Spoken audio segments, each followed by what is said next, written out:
I was always told that I was that kind of, some people called it bossy when I was growing up, but if it was a boy, it wouldn't have been bossy. Exactly. It would have been determined. It would have been, yeah, he's got vision, you know. I never let it get to me, to be honest. My mom supported it. So from that angle, I found myself getting to the position that I'm in right now, because I was like, okay, so my mom's the first gynecologist, Emirati, and IVF consultant. My other aunt was the first female lawyer, other aunt first chartered accountant, grandmother, first woman to drive a car. I was like, what do I do? I'm the youngest female CEO in the healthcare sector. Like, yes. So I was like, okay, fine. We got one of the ticks, so that was great. So we tried to kind of all these tests. I retired, and obviously, but you know, thankfully.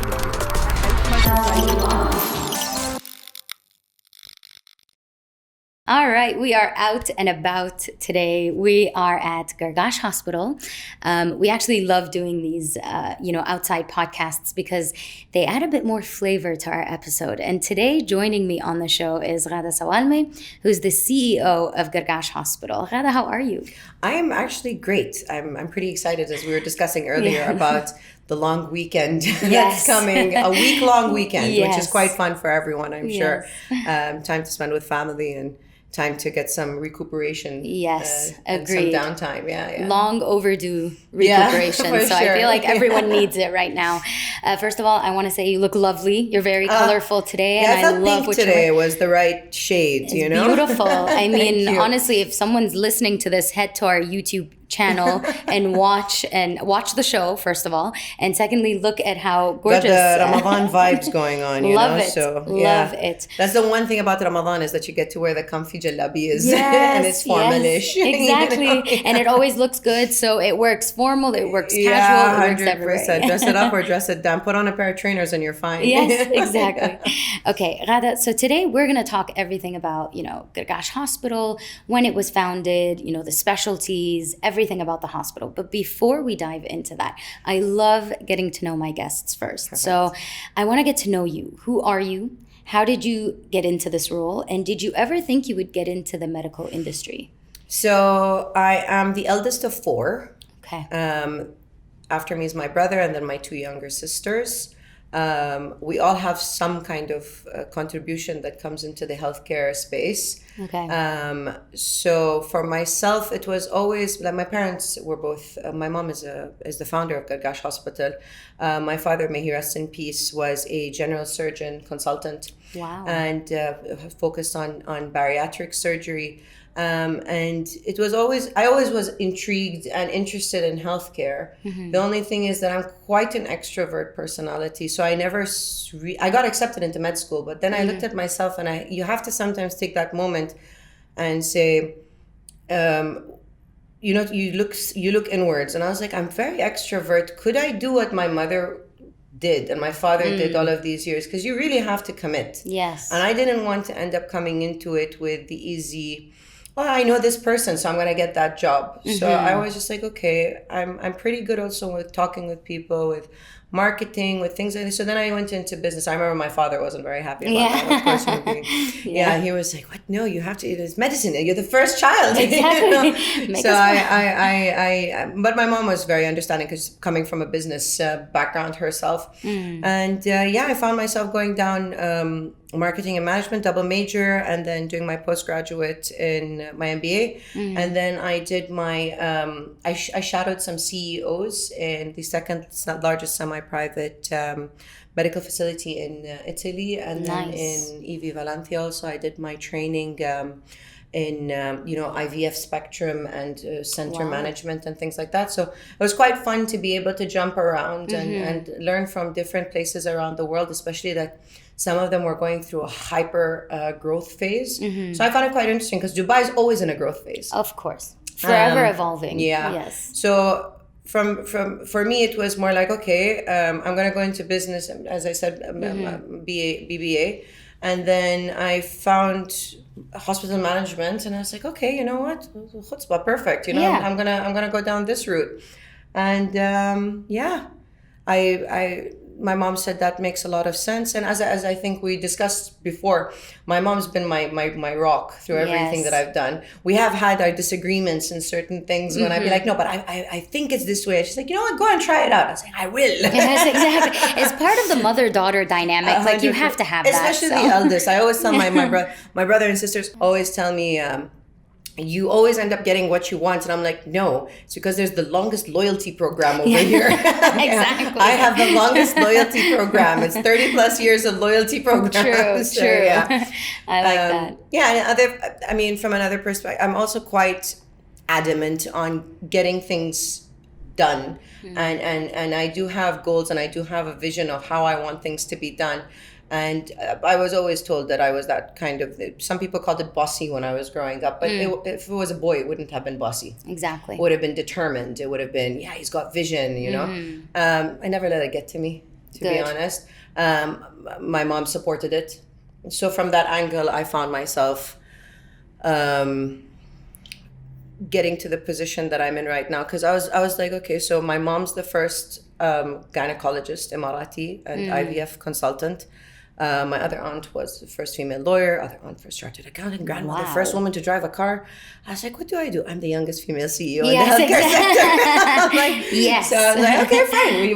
We got one of the ticks, so that was great. You're a pioneer in where you, like, in the position you're in, and that's all that matters. So that's good. Agreed. You know, I can totally relate to what you're talking about. I come from a long line of medical practitioners as well, and when I first told them, you know what, this is not what I want to do. Like, they must have been. My goodness. What do you mean? My mom, similar to your mom, was very supportive. She was like, yeah, do whatever you want. Like, she didn't want me to get into something that I'm not passionate about. And there's more empathy from moms, you know. Exactly. Dads are more practical. What are you going to do with your life? This is something that you will always find a job. Exactly. You know, while moms are more empathetic for the passions of life. Yes, you know? absolutely. And I think that's the best advice. Like, I'm hearing what your mom told you, and, you know, based on my personal experience, it's the best advice. Follow your passion, because if you do something passionately, it's better than doing something that's supposed to be a sustainable career. 100%. And you're not passionate. Okay, so you are in the medical industry right now. Yes. Okay. Tell us a bit more about Gargash Hospital. When was it founded? You said your mom founded the so the idea, hospital. so we were already in, of course, being Dr. Gargash, we have our IVF unit. We have our IVF unit in Sharjah, and we said if we do make a comeback to Dubai, it would definitely be on a larger scale.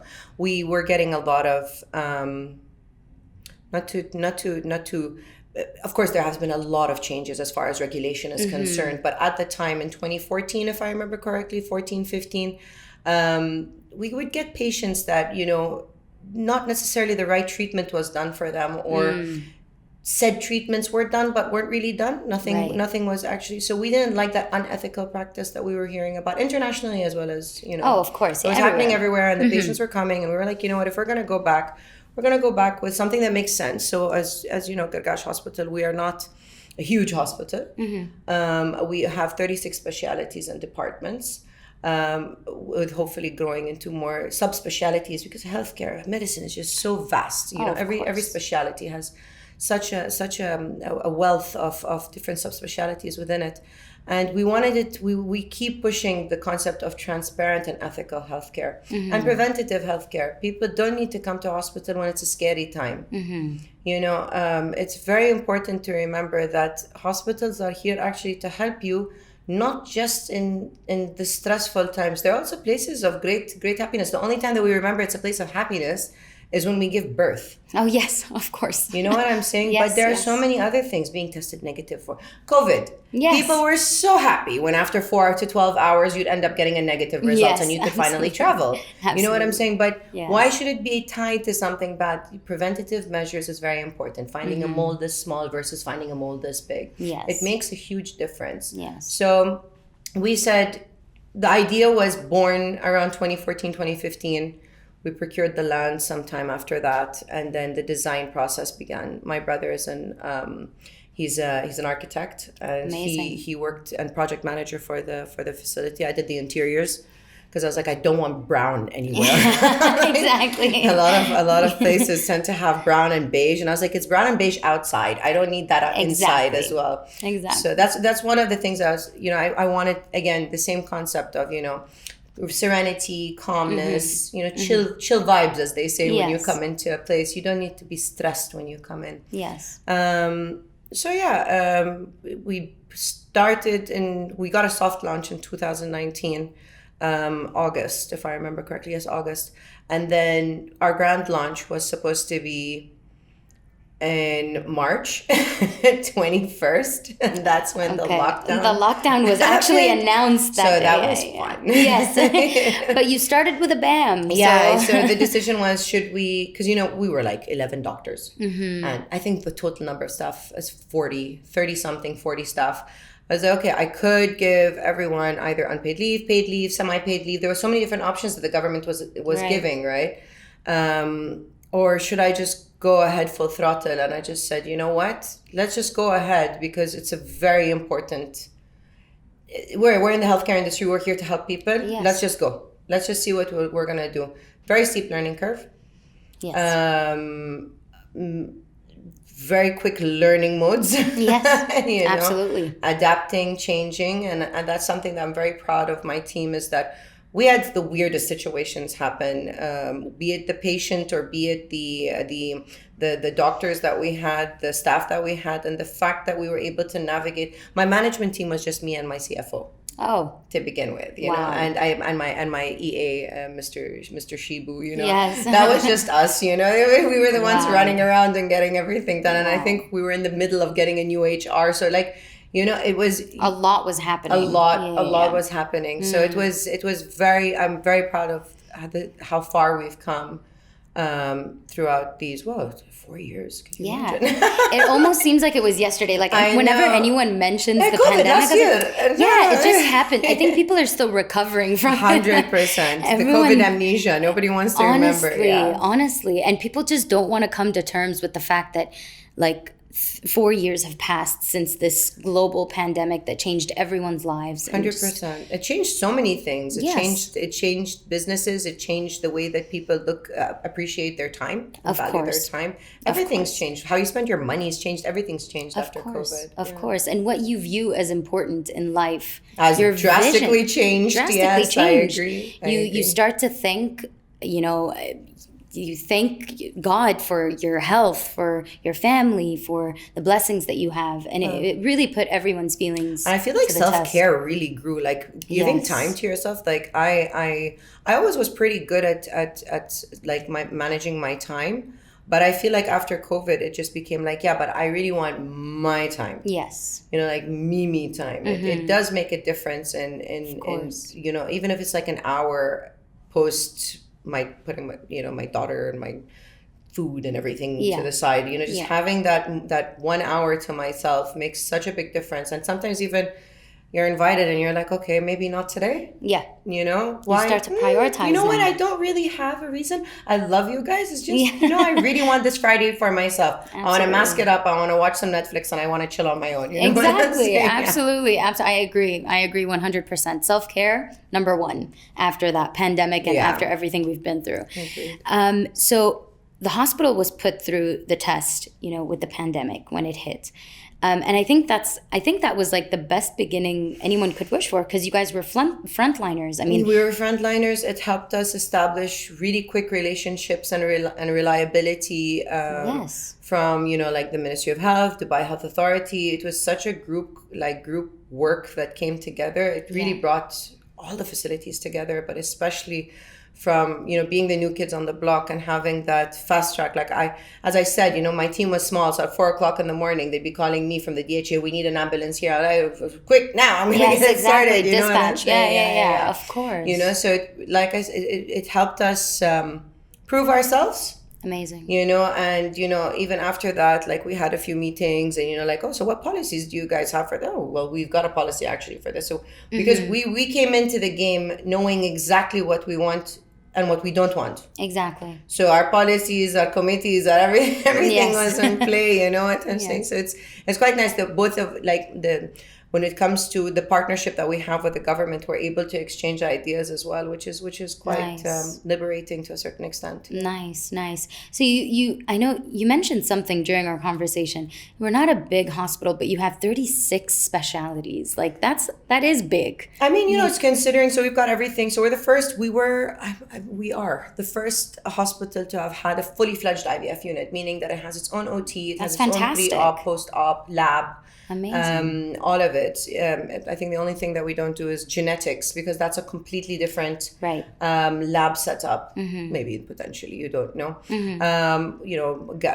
Gynae goes with it. We've got ortho. We've got the emergency department, radiology, Right. lab, in-house lab. So when you talk about 36, it's not really that big considering what's in medicine. Of course. But we're yes. also talking about like the subs. So you've got, for example, we have high risk laparogynecology, things Okay. like that, So not all hospitals say that they do have, but there is a difference between a normal lapro and high risk lapro Okay. or advanced lapro. Right. So from those angles, you end up having those subs as well. And like we were thinking initially so we changed a lot. So initially we were looking into, for example, IVF and mother and child, but then we saw that no, but our location is prime for the community. The size is good. Like being a mom myself, I don't want to go into a hospital where I have to sit there and huge and find this and find that.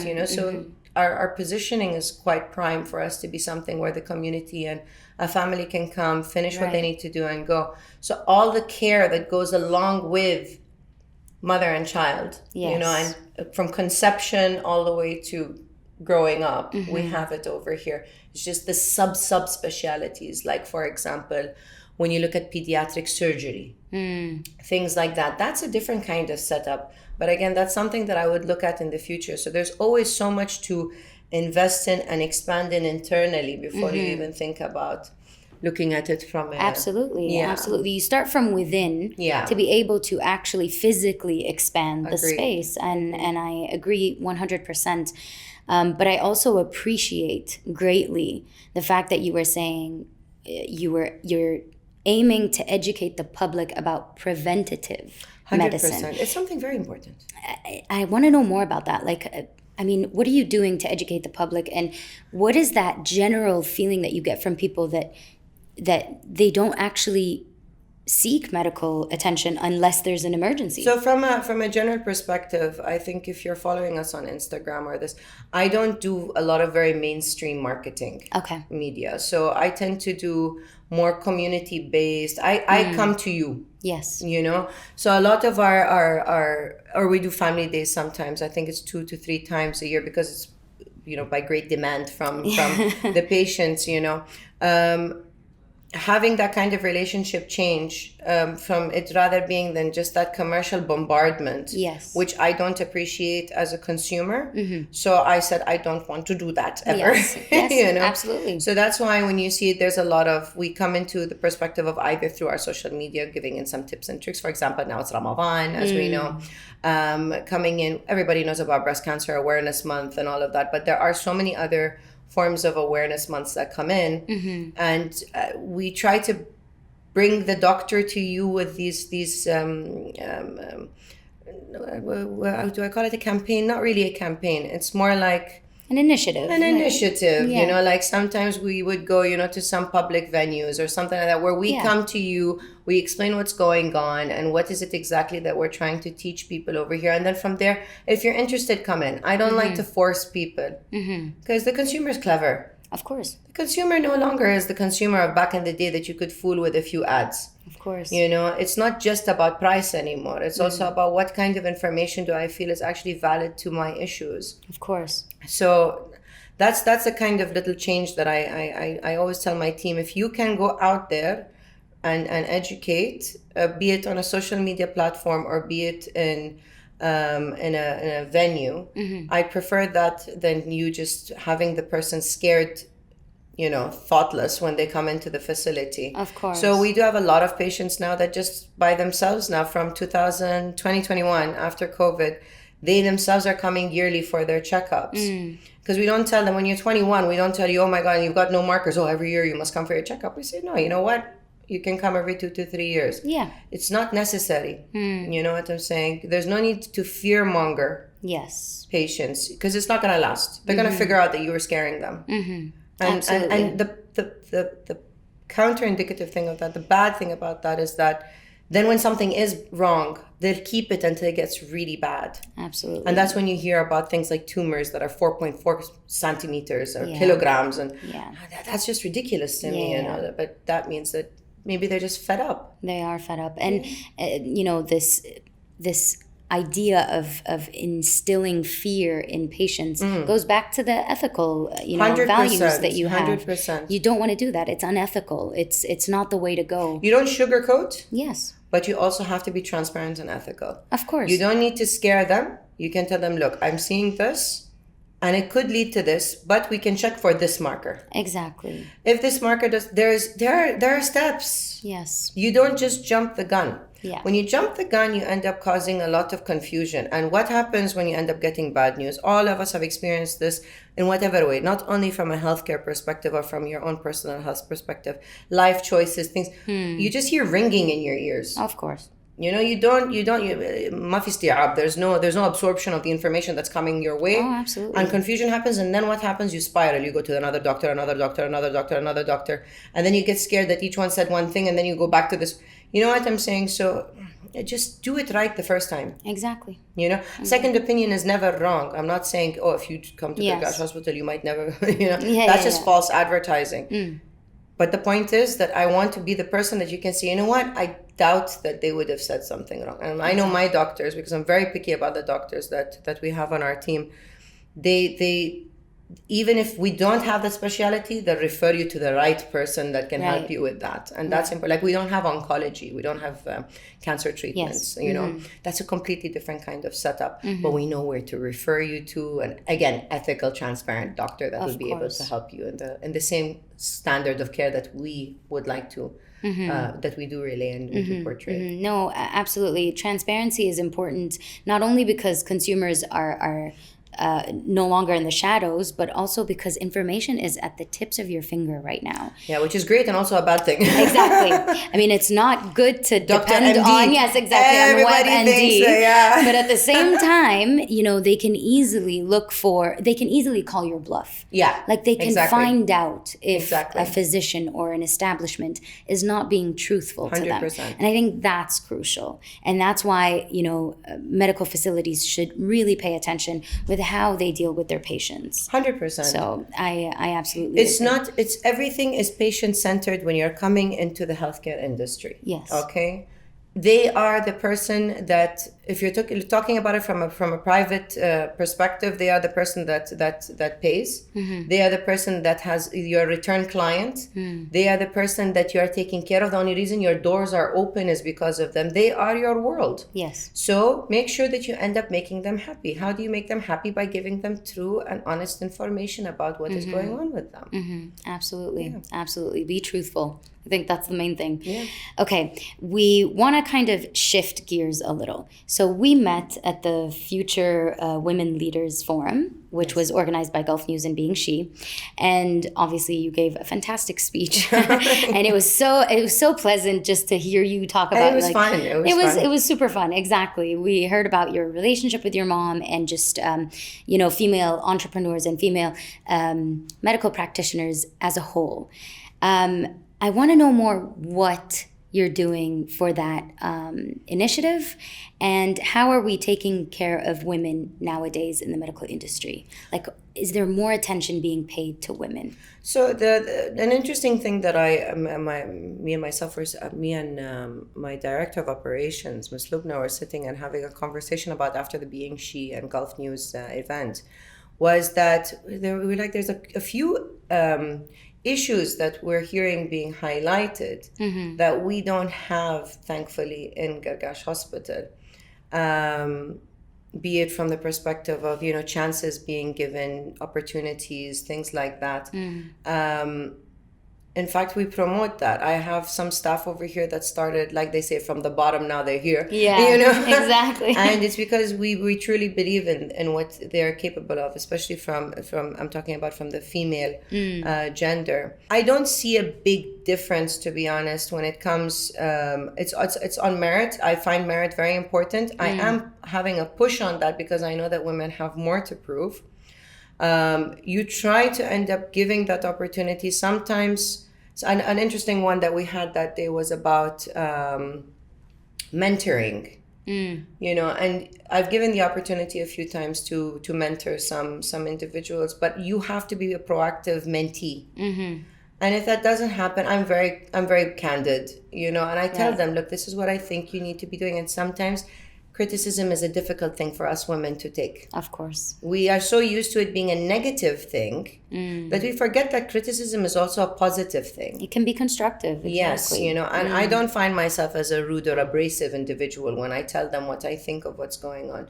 So then you have avoidance, you have all of those, the steps that come after that. Yes. But, alhamdulillah, it's not been something very common that we're seeing within our organization. As I had mentioned before, that, we have 60% of our workforce is women. I would like to see it grow.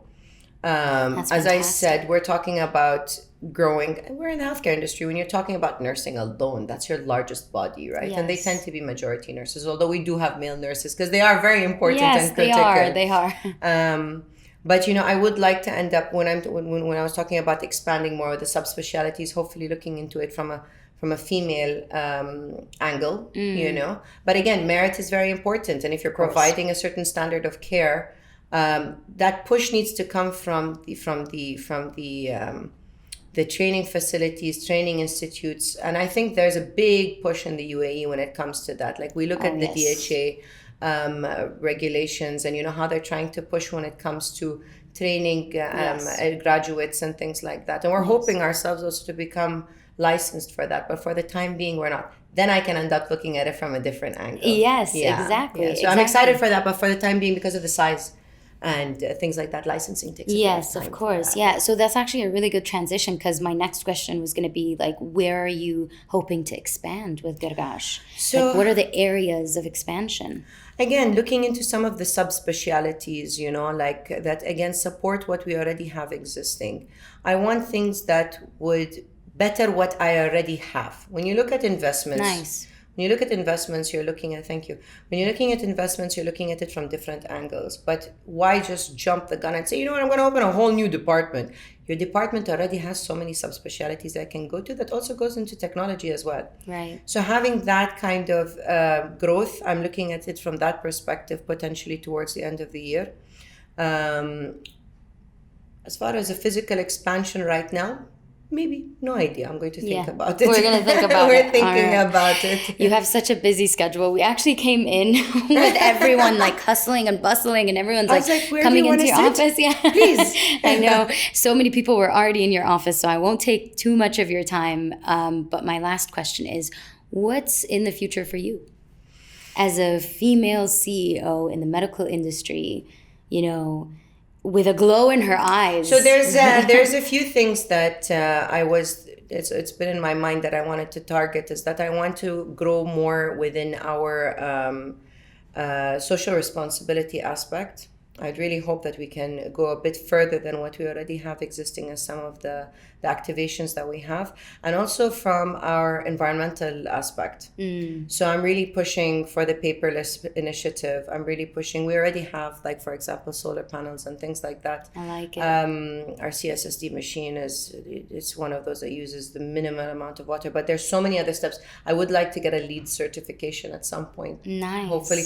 You've got so many responsibilities as a business owner. Yes. And running a business. So it's very important to be able to hit certain targets. So other than, of course, the ongoing healthcare aspect, there are so many other responsibilities that we have to the people around us. Yes. And to the environment that we are being able to live in. Yes. So I think that that's very important, and people tend to forget about that. Yeah. And we're in a very heavy consumable / waste heavy industry. Yes. And, you know, a lot of the waste, for example, you've got bio-waste that there's nothing you can really do about that. Of course. But there's so many other things that we can counterweight, you know, like by management changes and as well as IT changes. So we're looking into that aspect. I like that. We tend to overlook the environmental aspect Very in everything important. in our lives, Very like not important. just in a business, but yeah, it is super important and we take it for granted. But if we want to, you know, sustain it for the generations to come, we That's have what a I'm saying. responsibility. Again, that's your patient, that's your client. That's, Exactly. you know, It's your sons, it's your daughters, Yes, it's everyone. 100%, Yes, yes. 100%. Okay, last question. Your advice, since we were talking about women and female-driven, you know, female-driven entrepreneurs in several industries. What's your advice for your daughter? What is the one piece of advice you would give your daughter? Never say no. Okay. Never say no. So many opportunities come and you just say, I get nervous. Yeah, the nervous is good. That means that you actually are worried to fail. Yes. When you're worried to fail, or from failure, worried to fail, worried from failure or failing of something, that means that it has some value to you. So don't ever really say no to opportunities that arise. Be it something that is completely out of what you were thinking that you were going to study or you were going to do or you were going to paint or you were going to draw or whatever it is. Don't say no. Try it.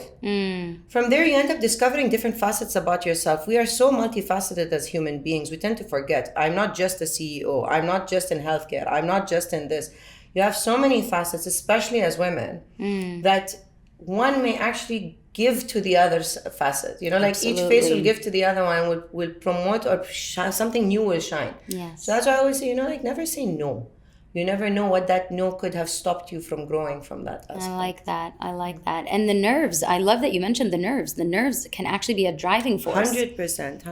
Actually drive you to success. Thank you, Ghada, so Thank much you for very today. much. So lovely I to can have go you. on and on, but I know you're busy, so I'm going to let you go. No, but it's thank lovely. you so much. I don't know why my room is so hot today for some Yeah. reason.